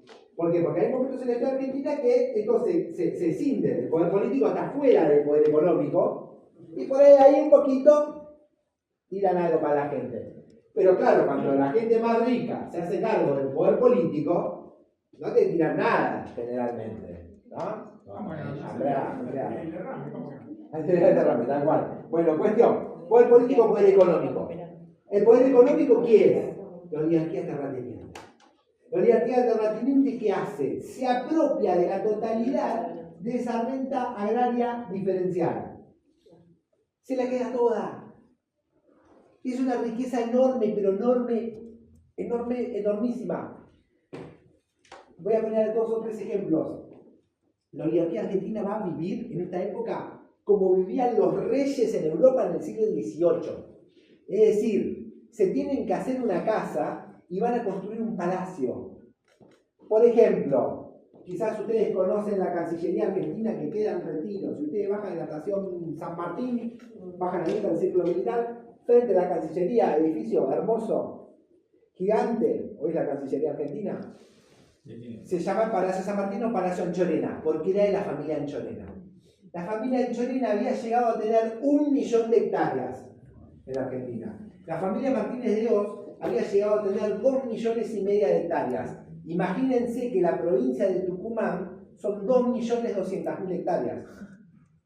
Bueno, hay una historia que dice que la Anchorena vino, el viejo Anchorena vino con nada y era cuatrero y todas esas cosas. Anchorena venía de la época de Rosas, vino ahí, habían acercado ahí con el poder y demás. Había una historia que decía, mi vieja siempre decía, yo le decía, che, comprame algo, ¿viste? Cuando era chico, comprame, no sé, un chicotín, un alfajor, lo que fuera. Entonces me decía todo que no, vieja. La frase es No. Entonces me decía, vos te pensás que tengo, entonces yo me dejaba, vos te pensás que tengo la bolsa de los Anchorena, me decía. Yo decía, ¿quién será Anchorena? Pero yo decía, los Anchorena deben ser re felices porque tienen todo. Claro, después vi los Anchorena de esta gente, así. Ahora mi hija tiene una nieta, que a la nieta se le compra todo, eso sí. Los abuelos con los nietos son así la cuestión. Así, ahí ella se, y mi sobrina se piensa que es la Anchorena. Así, ¿viste? Cuestión. Entonces, yo digo, esa propia. Entonces, la Cancillería, la casa de los Anchorena tenía 100 habitaciones. ¿Viste? Vos vas, buen ambiente, otro ambiente, así más o menos, ¿viste? Que jodida la cosa. 100 habitaciones tenía. Bueno, los tipos que tenían que hacer una escalera y se traían el mármol de Europa, la madera de Europa, las obras de arte de los pintores más reconocidos del momento de Europa. Se dice que la oligarquía argentina había eliminado el invierno del calendario. ¿Por qué? Porque antes el invierno era más frío en el sentido que era más difícil calefaccionarse también, ¿no? La parte de lugares muy grandes y demás. Entonces lo que más gustaba a la gente eran casi todos team verano, serían. Team verano serían casi todos. Entonces la oligarquía que hizo, eliminó el invierno del calendario. ¿Qué hacía? Pasaba 6 meses acá y cuando venía el invierno, ¿qué hacía? Se iba a Europa, donde es la otra estación. Entonces vivía siempre, digo, primavera-verano, ¿no? Y se iban a Europa que se iban a Europa toda la familia, que eran muy numerosas, iban en el barco, llevaban su pajilla de oro, ocupaban hoteles enteros. Es como que hoy alguien ocupe un hotel en París, tipo el Hilton, entero, una familia. Impensable, ¿no? Cuestión, o sea, muy rica. Había una frase en Europa que era rico como argentino. ¿Vieron de esa época? También, viste, cuando vos derrochás mucho, ¿qué te dicen? Vos tirás manteca al techo, ¿no? Así. Viene esta época porque los pibes de la familia de la oligarquía argentina iban a los restaurantes, ocupaban todo, qué sé yo, y después hacían como una competencia que era agarrar los panes de manteca, que la bocaron encima, y lo tiraban para pegar en el techo, ¿no? Entonces era como tirar manteca al techo, como derrochar, sería, ¿no? Pero bueno, cuestión, de ahí viene la frase. Cuestión, entonces, el Museo Histórico, ¿vieron que queda en Parque Lezama? Sí. Eso era la familia Lezama. Todo el parque era la familia Lezama, el museo era la casa de la familia Lezama. La familia, por ejemplo, Guerrero, si ustedes van de acá por la ruta, está más o menos acá cerca de acá por la ruta 2, la que va a la costa, ¿no? Más o menos a los 100 kilómetros hay un pueblo que es Guerrero y hay un palacio que es el Palacio Guerrero. Es un palacio enorme. También hay uno acá en zona sur, ustedes que son de zona sur como yo, en Domcelar, ese pueblito que queda por ahí. Bueno, también hay un palacio, ¿no? Que es de la familia Guerrero. Son palacios, ¿eh? Tipo como lo de las películas, ¿viste? Que hacen así la monarquía, bueno. Cuestión, era un palacio de la familia Guerrero. Guerrero tiene una historia media conocida. Hay una iglesia en La Boca, ahí en la bajada del puente acá por Redón, que es la iglesia Felicitas. Felicitas Guerrero era la hija de la familia Guerrero. La piba, bien acomodada, obviamente. Hay una película, no sé si la vieron, ¿no la vieron la película Felicitas? Sí, tal cual. Porque la piba, viste que la piba que en la película la hace esta chica, Sabina, se había enamorado de un pibe, ¿viste? Y en la película, ¿quién lo hace? Un pibe así. ¿Cómo es el que trabaja en. ¿Quién? Joaquín Furrier. No, no me sale. No es Cristian. No. Bueno, una así. Sí, tipo así, galán de telenovela, hace de pibe. Y esta piba se enamora de ese pibe, ¿no? Pero el pibe era medio tirado, parece ser, entonces la familia no quería saber nada, que se case con ese pibe. Y aparece uno que es de la familia Alza, que lo hace Brandoni, ¿sabes? Luchador. Gonzalo Heredia. Ay, me imaginaba que iba a ser. ¿Viste? Gonzalo Heredia hace más o menos pareja con la piba. Ahora aparece uno que es de Alza, en la película lo hace Brandoni, que acaba de fallecer, pobre, de 80 años, tiene 80 años. Entonces, era la realidad. A la piba no le gustaba este Alza porque, claro, era tipo mucho más grande, qué sé yo, no sé qué. Bueno, todo termina en un crimen así, que se la termina matando allá. Le conté el final, pero no toda la trama.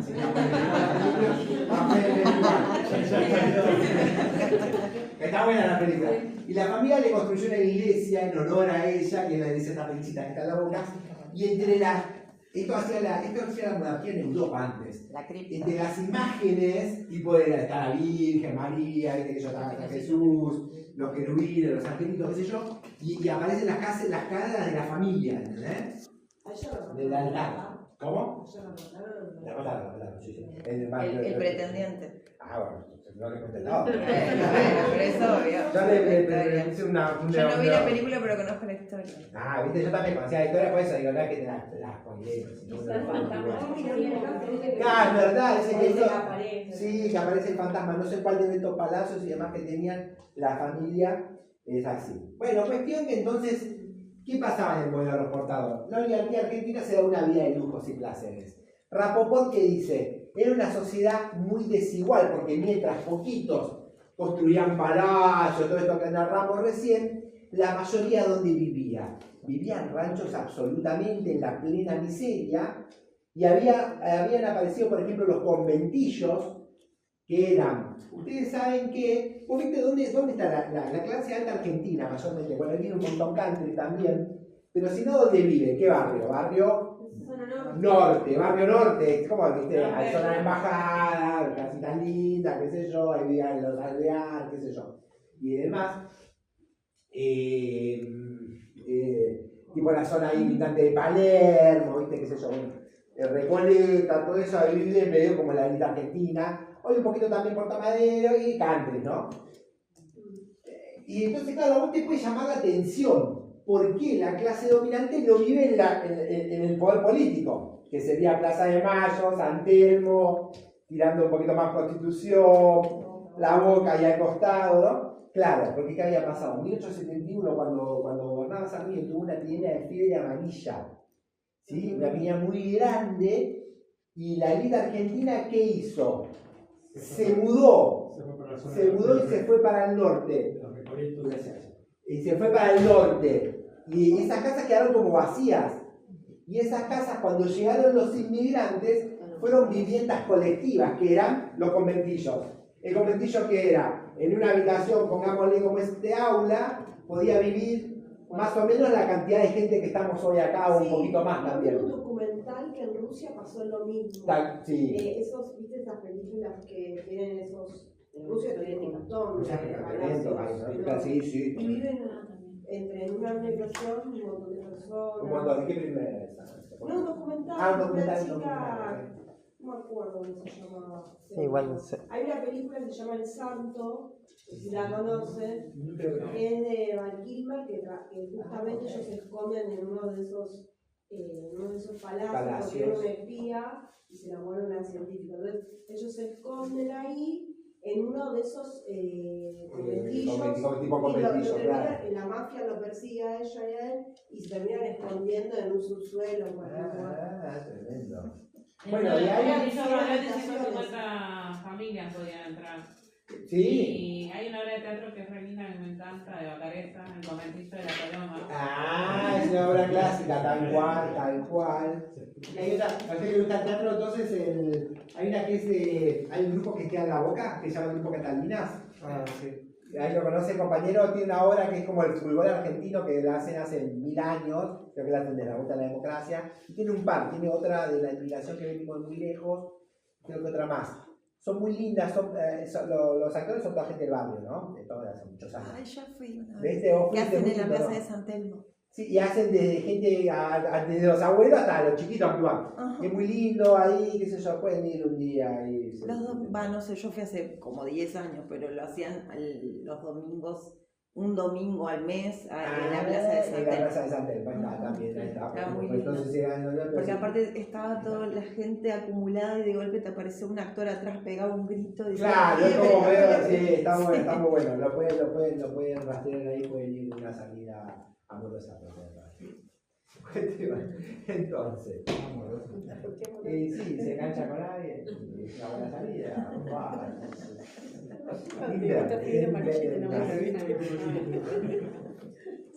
Es más innovador, ¿no? ¿Dónde va a llevar? ¿Dónde van a ir? Sí, va a haber Pancho en la costanera. No, Pancho la costanera.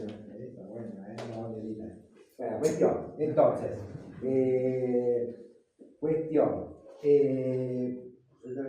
decía, mientras se ve la diferencia, o la diferencia cómo se mide. Se mide el coeficiente de Gini, ¿no? ¿Vieron? Justo había un periodista que le preguntó a uno el otro día. El coeficiente de Gini es como dividía la población en 10 deciles, 10%, y compara el decil más rico con el decil más pobre. El 10% más rico con el 10% más pobre. ¿Cuántas veces es más rico el 10% más rico que el 10% más pobre? Bueno, antes no existía la estadística, entonces Rapoport dice se puede ver con la vivienda, en esto que decíamos, palacio, conventillo, rancho, donde proliferaban enfermedades y donde también proliferaba organización. La gente se empezaba a organizar, a hacer huelga, con el precio de los alquileres, se quejaban, bueno, y todas esas cosas así. Y entonces, la Argentina se va a ir desarrollando. Bueno, esto es central, la renta de diferencial sobre la propia oligarquía, cómo funciona, es algo central para comprender a Argentina hasta el día de hoy, porque sigue siendo hasta el día de hoy nuestra principal riqueza ya en funcionamiento, ¿sí? Algunos dicen que la Argentina está migrando, está rotando, justo hay un gráfico que hizo en la universidad, que está rotando a ser un país donde el centro deja de ser Buenos Aires y pasa a estar más al sur. ¿Por qué? Porque en el sur empieza a haber, está todo el desarrollo de Vaca Muerta, de petróleo y más, del gas convencional y demás, y también está el tema de la minería. Entonces, bueno, como que el eje de Argentina se está corriendo un poquito, el eje de la riqueza de Argentina, ¿no? Bueno, entonces se verá. Pero hasta hoy es la cuestión esta del campo. Y yo le decía, Argentina se va desarrollando entonces, otra clave, como ya estamos casi, no queda tanto, como un país fuertemente dependiente, ¿sí? De Inglaterra. Pero la Argentina no es una colonia inglesa, no es una colonia de Gran Bretaña. O sea, porque una colonia, cuando un país es una colonia, ¿qué es? Un país que está ocupado por otro, ¿sí? Llegó un ejército, te ocupó y te dominó. Te plantó su bandera y chao. Argentina tiene colonizado una parte de su territorio, las Malvinas. Eso sí, ¿no? Pero el resto no. Tenemos bandera, tenemos himno, tenemos escarapela, tenemos toda la apariencia de ser un país soberano. Pero en un punto, Jauretche mismo decía, no somos un país plenamente soberano. ¿Por qué? Porque somos un país muy dependiente en términos económicos de Gran Bretaña, y eso lleva a que nuestra soberanía esté muy recortada. Pero no somos una colonia, entonces, pero tampoco podríamos decir que somos un país plenamente soberano. ¿Qué somos? La Argentina, acá en el modelo transportador, se va a desarrollar como una semicolonia. ¿Qué sería una semicolonia? Un país que en los hechos, en teoría, es independiente. Es independiente ¿por qué? Porque tiene su himno, su escarapela, su fecha de la independencia. Parece que somos independientes. Pero la realidad es que somos profundamente dependientes. En este momento, ¿de quién? De Inglaterra. ¿Y eso queda demostrado con el pacto? Tratado... En los 30 con el pacto de Roca-Rumuncia. Tal cual. Es más, Jauretche formula un poco esta idea por esa época. Bueno, cuestión. ¿Qué sería? ¿Qué era una semicolonia entonces también? Que si bien parecemos soberanos, somos dependientes. ¿Y esa dependencia qué es? Económica principalmente. Es que la estructura económica de la Argentina, los ferrocarriles, los puertos, todo, la estructura económica de la Argentina está montada en forma dependiente. Está montada para que la riqueza que generamos los argentinos se vaya afuera y no quede acá. Esto es lo que pasa en este modelo.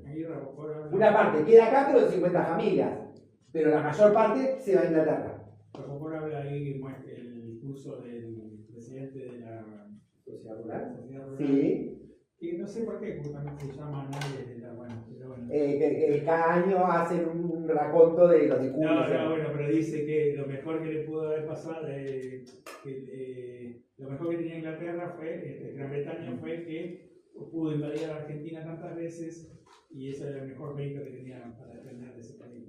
Una cosa así. Claro, porque Inglaterra, yo decía, nos invadió a lo largo de nuestra historia 5 veces, pero la invasión más útil, o la que más le funcionó, ¿cuál es? La indirecta. En un discurso oligárquico hablaba que Inglaterra era lo mejor, a pesar de que era un país invasor. Tal cual, porque la oligarquía le conviene este modelo le conviene, ¿no? Evidentemente, vivían como reyes.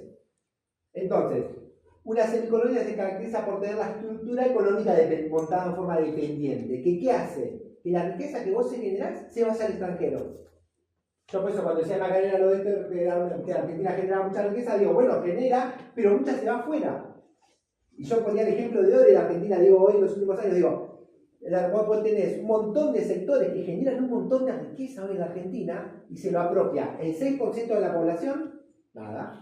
6% de la población, la rama mensual, 6%, nada. El 94% queda afuera. Y esa riqueza después mucha se va al extranjero. Por ejemplo, el concepto de pagar deuda. Cada vez nos endeudamos más, cada vez pagamos más deuda, y esa deuda se paga con la plata que generas vos, que generan todos los argentinos, ¿no? En vez de invertirla en otra cosa, ¿no? Toda la discusión de la inversión en la educación. Quizás con el pago de un vencimiento de la deuda ya paga toda la educación, ¿no?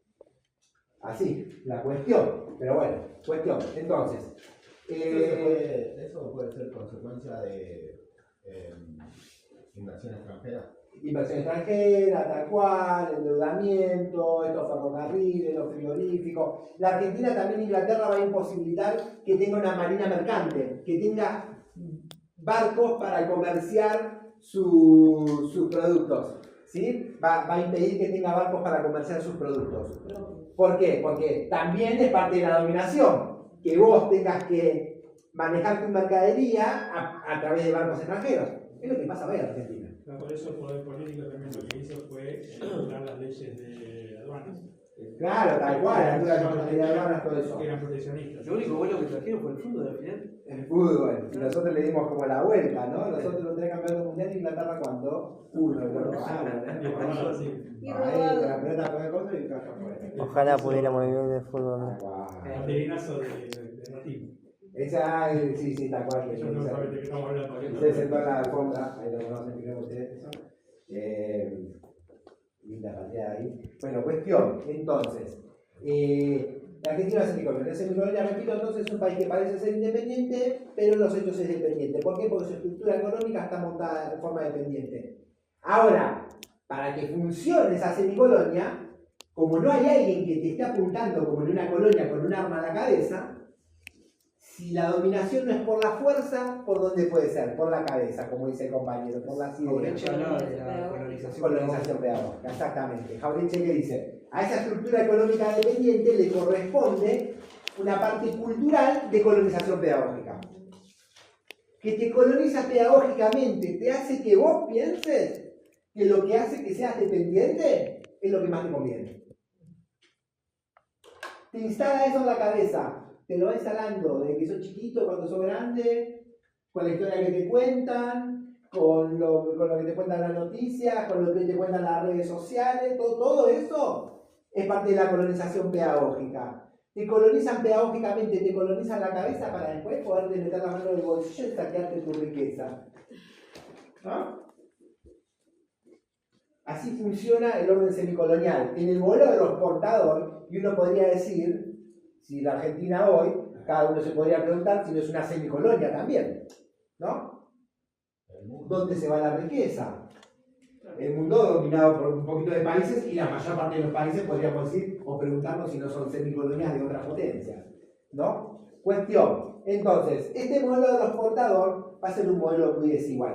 En 1904 hay un informe que muestra que en el segundo gobierno de Roca le encarga a un médico que se llamaba Juan, como todos los buenos, Vialet Macé.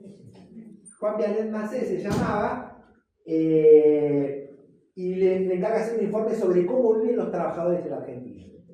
Interesante. Informe sobre la situación de la clase trabajadora en la Argentina. 1904. Juan Vialet Macé, con 2 S. ¿Sí? En Córdoba. Tal cual. Ahí fue lo que Vialet Macé, exactamente. Es muy lindo. Bueno, cuestión. Vialet Macé escribe ese informe, se toma muy en serio, escribe un informe muy grande y que muestra que los trabajadores, mientras la oligarquía vivía así, de lujos y placeres, los trabajadores vivían trabajando, no que no trabajaban 8 horas, que no trabajaban 10 horas, 12. Dice, trabajan todo lo que les da el cuerpo, 18 horas, lo que fuera, hasta que duermen y al otro día de nuevo, lo mismo. Y María, comen mal. Tal cual, comen mal, comen poco, tienen muchas enfermedades, hay situaciones que son prácticamente de ser esclavos, reducidos a la servidumbre, es decir, la situación de los trabajadores es terrible, es absolutamente terrible. Es una sociedad en la que muy poquitos se apropiaban de la mayor parte de la riqueza y la mayor parte de la población lo único que tenía era hambre y miseria, ¿sí?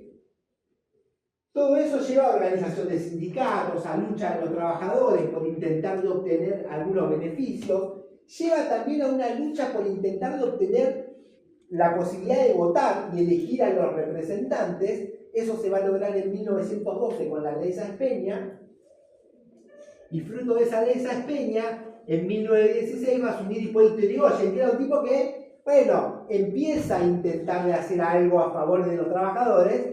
No obstante lo cual tiene 2 represiones muy conocidas la Patagonia Trágica en 1921 y la Semana Trágica en 1919, donde matan a muchos trabajadores, ¿no? En el caso de la Semana Trágica 400, en el de la Patagonia Trágica más de 2000 se dice, ¿sí? Cuestión.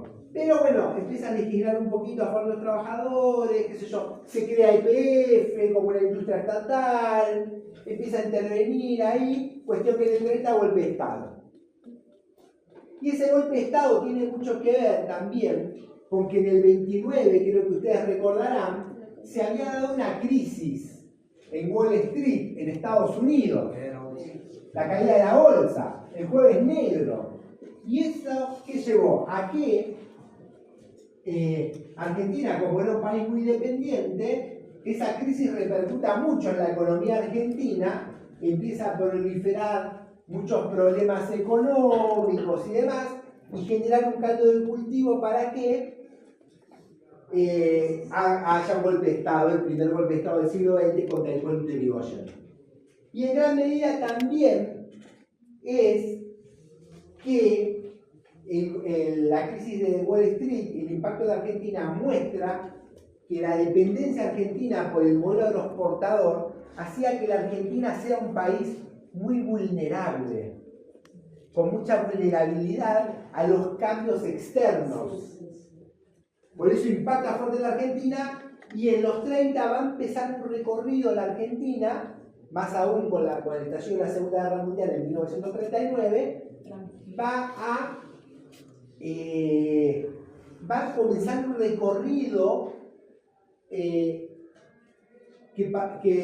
intentar salvar el modelo agroexportador con el Pacto Roca-Runciman, por ejemplo, pero que paradójicamente se va a empezar a generar cierta industria. ¿Sí? Coyunturalmente se va a empezar a generar cierta industria, pero eso lo vamos a ver nosotros en la clase clínica o el capítulo 2 de Rapoport, que serían las bases del modelo industrial. ¿Sí? ¿Ok?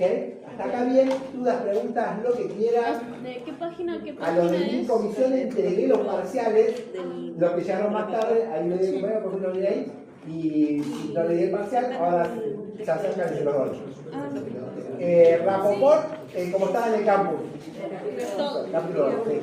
Y van a tener que leer el capítulo 3 de Rapoport también. ¿Viste? La época del peronismo.